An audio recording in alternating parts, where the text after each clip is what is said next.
Hi friends, আমি শ্রীপর্ণা তোমাদের সামনে একটা মিনি ব্লগ নিয়ে চলে আসলাম। তো এদিকে রান্নাবান্না কমপ্লিট হয়ে গেছে। আজকে গরমের মধ্যে করেছিলাম টক ডাল, আলুর চোখা আর মাছের ঝোল, আর সঙ্গে তো ভাত আছে। তো এই করে তাড়াতাড়ি করে বেরিয়ে পড়লাম। তো আজকে আমি একটুখানি অ্যাপেলোতে যাচ্ছি। তো মানুষের বিপদ কখন কোন টাইমে আসে না কেউ কিছু বলতে পারে না। তাই তোমাদের আর কি ফার্স্টেই আমি একটা ভিডিওর আগে একটা বলি, তো ভিডিওটা দেখতে থাকো। বাট তার আগে আমি একটা কথা বলি, মানুষের মানে তোমাদের যদি কিছু ছোট থেকে ছোট জিনিস হয় না, আগে থেকে ডাক্তার দেখিয়ে নেবে। কারণ বেসিক্যালি আমার একটা মুখে একটা সামান্য ছোট্ট একটা ব্রণর মতো একটা পিম্পলসের মতো উঠেছিল। বাট সেটা থেকে যে কি হয়ে যেতে পারে, তো হয়তো তোমরা মুখে দেখতে পাবে না, বাট যাই হোক ভেতরে হয়েছে, তোমাদের আমি পরে দেখাচ্ছি কি হয়েছিল জিনিসটা। তো যাই হোক এখন যাচ্ছি সেটার জন্যই অ্যাপেলোতে। তো হাজব্যান্ডের সাথে চলে যাচ্ছি। বাইরে তো মারাত্মক লেভেলের গরম আর সেই পরিমাণে রোদ।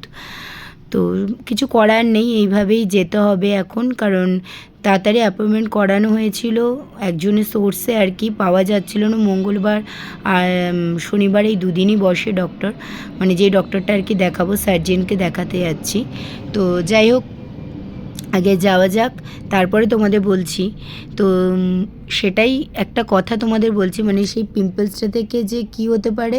প্রথমত আমার মুখে জানি না, হঠাৎ করে খেতে পাচ্ছিলাম না, জ্বালা করছিল, তো অনেক কিছু প্রবলেম হচ্ছিল। অল্প ছোটো ছোটো ছোটো হঠাৎ করে পুরীতে গেছিলাম, এর আগে আমি পুরীর ব্লগ দিয়েছিলাম। তো পুরী থেকে ফিরে আসার পরে ওই জন্য আমি অনেক লং ব্লগ দিতে পারছি না, এই কারণেই, কারণ আমার শরীরটা সেরকম একটা খুব ভালো নয়। তো যাই হোক আর কিছু করার নেই, এর মধ্যেও ভালো থাকতেই হবে। তো এখন দেখা যাক ডাক্তার কি বলে। ওটা না অনেকটা বড় হয়ে গেছে, পিম্পলসটা অনেকটা বড় হয়ে গেছে। তো ঠোঁটের ঠিক নিচেই হয়েছিল এটা। তো ওটার জন্যই আর কি ডাক্তার দেখাতে হবে। এবার ডাক্তার কি বলে সেটার জন্য একটু ভয় তো লাগছেই। ভালো হলে তো ভালোই, যদি কিছু না হয় তো সেটার জন্যই। তো তোমাদেরও আমি বলবো কোনো দিনও কোনো কিছু ফেলে রাখবে না। যেটাই হচ্ছে সঙ্গে সঙ্গে ডক্টরের কাছে যাও, ছোট থাকতে থাকতে চিকিৎসা করে নাও, সেটা ক্লিয়ার হয়ে যায়। বাট জিনিসটা গাড়িয়ে গেলে না, অনেক দিন লেন্থি প্রসেসে চলে গেলে জিনিসটা আরও বেড়ে যাবে, আরও বেশি টাকা খরচা হবে। যেটা হয়তো 500 টাকা হয়ে যেত সেটা 5,000 টাকা খরচা করতে হবে। তো সেটাই আর কি আমার মনে হতে পারে। তো কিছু করার নেই। তা বিপদে যখন পড়েছি এখন তো সেটা ক্লিয়ার তো করতেই হবে। তো একটু ভয় তো লাগছে, আগে ভেতরে যাওয়া যায়, কারণ এই রোদের মধ্যে বেশি বকবক করব না, আগে যাই ওপরে।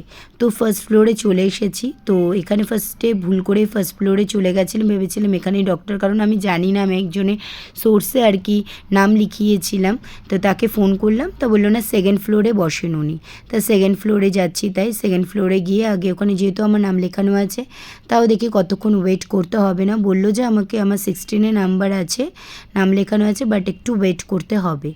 তো এখন তো 12:30 বাজে, তা কতক্ষণ ওয়েট করতে হবে জানি না। যাই হোক আগে যাওয়া যাক ওপরে। তো এখন মোট কথা যে ডাক্তারকে দেখানোর পরে ডক্টর কি বলে সেটাই হচ্ছে মেন। তো এদিকে ওয়েট করতে করতে খুব খিদে পেয়ে গেছিলো, তো হাজব্যান্ডেরও খিদে পেয়ে গেছিলো। তো বললো আমার খিদের থেকে বেশি ঘুম পেয়ে গেছিলো, সেজন্য বললাম একটুখানি চলো নিচে যাই, নিচে গিয়ে একটা ব্ল্যাক কফি খাই। তো যাই হোক দুজনে মিলে বললাম ও ব্ল্যাক কফি খাবে, তো ও বললো যে আমি এসব খাই না, তুমি খাও ব্ল্যাক কফি। তো আমি ওই জন্য ব্ল্যাক কফি নিয়ে নিলাম। আর ও কী খাবে, ও বললো যে আমি কোল্ড ড্রিঙ্কস খাবো না, আমি চা কিছু খাবো না। তো ওই জন্য ব্ল্যাক কফি নিয়ে আসলাম।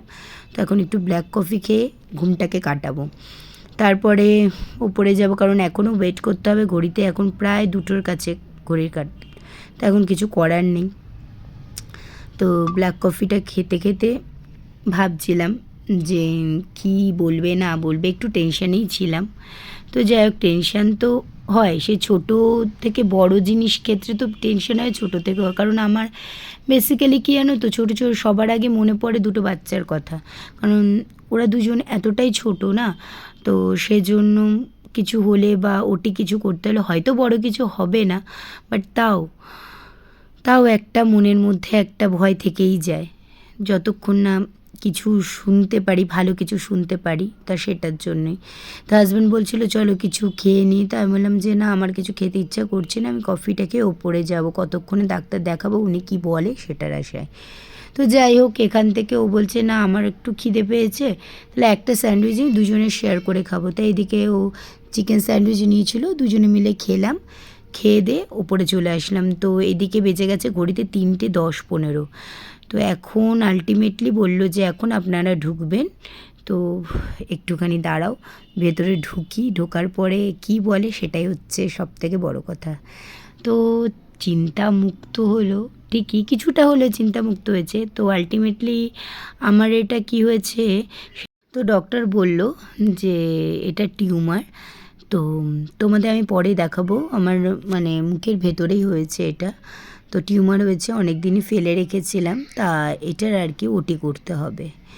তো একটু ভয় তো লাগে, যে কোনো ওটিতেই ভয় লাগে, তা ওটার জন্যই আর কি একটু টেনশানে রয়েছি। তো এখন বাড়িতে যাই, গিয়ে কি মানে ভাল লাগছে না আর কি, কিছু করার নেই। তো প্রথমে ভেবেছিলাম একটুখানি মানি স্কোয়ার ক্রস করে যাচ্ছি ঠিকই, বাট আজকে না ইচ্ছে করছে না যেতে, তো একটু মনটা খারাপই লাগছে। তো যাই হোক, এখন বাড়িতে গিয়ে তারপরে সবার সাথে আলোচনা করি কী করব, কারণ এখন আমার ইচ্ছে নেই ওটি করার। ছেলে মেয়ে দুটোই ছোট ছোট রয়েছে, ওদের দুটোকে বাড়িতে রেখে তারপরে আমার করতে হবে, মার ওপরে সব ভার পড়ে যাবে। তো দেখা যাক, এমার্জেন্সি হলে তাহলে করব, দেন না হলে এখন করব না, কিছুদিন পরে করব। তা ডক্টর বলল যে করে নেওয়াটা বেটার। তো দেখা যাক। আর বাইরে দেখছো রোদের কি তাপ, এখন কিন্তু ঘড়িতে 4টে বেজে গেছে, তাও দেখো সূর্যি মামা একদম পুরো মুখের ওপর পড়ে রয়েছে। তো যাই হোক, এই করতে করতে বাড়িতে আগে যাই, দেন তারপরে সবার সাথে কথা বলে কি করব না করব সেটা আর কি ভেবেচিন্তে আর কি দেখব। আর একটা ডক্টরের সাথে কনসাল্ট করে দেন তারপরে ভাবছি যা করার করব। তো যাই না, একটু একটু তো ভয় লাগছে। তোমরা প্লিজ প্রে করো যাতে কিছু যাতে না হয় আর কি, যা হবার তো হয়ে গেছে। তো এখন বাড়ির দিকে যাওয়া যাক। তো এইদিকে দেখছো কি সুন্দর কেষ্টপুরে কিছুদিন আগে যেখানে খাল পানা পুকুরে ছিল, সেটা কত সুন্দর করে দিয়েছে না, ভালো লাগে বেশ। অনেক দিনই হলো, বাট দেখতে তো ভীষণই ভালো লাগে, তাই দেখছিলাম। তো কোনো দিন আমি আসিনি, বাট এখান থেকে যেতে যেতেই প্রতিদিন দেখি, বেশ ভালোই লাগে আলটিমেটলি। তা এখন যেতে যেতে পৌঁছে গেলাম বাড়ির দিকে। তো এই বাড়ির দিকে চলে এসেছি, এখন বাড়িতে গিয়ে একটুখানি খাবো দাবো, খিদেও পেয়েছে। এখন খেয়ে দে তারপরে দেখি কি করি। আর কারণ ছেলে মেয়ে একা রয়েছে, একা নেই মা বাবা রয়েছে, অসুবিধা হবে না। কিন্তু বাট মেয়েটা প্রচণ্ড খাওয়া নিয়ে জ্বালায়, ওটাই হচ্ছে মেন সমস্যা। ও খাওয়া নিয়ে জ্বালায় বলে, এছাড়া আর কোনো প্রবলেম হয় না, বাট খাওয়া নিয়ে প্রচণ্ড জ্বালায়। তো এখন ওপরে গিয়ে তারপরে আবার মেয়েকে নিয়ে আবার বেরোতে হবে, ওর ক্লাস রয়েছে, ছেলের ক্লাস রয়েছে, তো শান্তি নেই। তো ওপরে এসে দেখি পার্সেল এসছে যথারীতি। তো তো দেখো আমার ছেলের কাণ্ড, ওর মার কথা শুনে ও দেখি ওর একটু মনটা খারাপ হয়ে গেছে। তা ও এদিকে একা একা বাসন মাজছে, বলছে তোমাকে কোনো কাজ করতে দেবো না, আমি সব বাসন মাজবো। তো বাসন মাজছে, আর এদিকে আমার জন্য ব্ল্যাক কফি করে নিয়ে এসছে, বলছে মা এ নাও তোমার জন্য, তুমি আজকে থেকে কোনো কাজ করবে না, আমি হেল্প করব। তো খুব ভালো লাগলো। যাই হোক, মেয়ে নয় ছেলে এই কথাটা বলছে, জানি না বড় হয়ে কি করবে না করবে। তো এইটুকুই থাকলো আজকে ব্লগটা। টাটা। ভালো লাগলে প্লিজ লাইক কমেন্টস আর শেয়ার করো, আর যারা নতুন আছো প্লিজ চ্যানেলটাকে সাবস্ক্রাইব করে দিও। আমার মিনি ব্লগটা ভালো লাগলে প্লিজ প্লিজ প্লিজ সাবস্ক্রাইব করো।